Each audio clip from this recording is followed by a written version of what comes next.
हाँ बेटा आगे से पीछे हो। इधर हो जाओ। हाँ बेटा आगे से पीछे हो।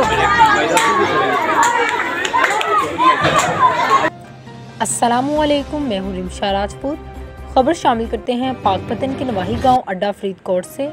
हमारे नुमाइंदे ज़हूर अहमद खिची की रिपोर्ट के मुताबिक पंजाब भर की तरह मनहाज अल नवर एंड गर्ल्स कॉलेज स्कूल अड्डा फरीदकोट में पंजाब हुकूमत की हिदायत पर सकाफत और कल्चर डे को उजागर करने के लिए, जिसमें तालिबात ने पंजाब की रस्म व रिवाज के खाके पेश किए गए, पंजाबी कल्चर डे बड़े जोश से मनाया गया।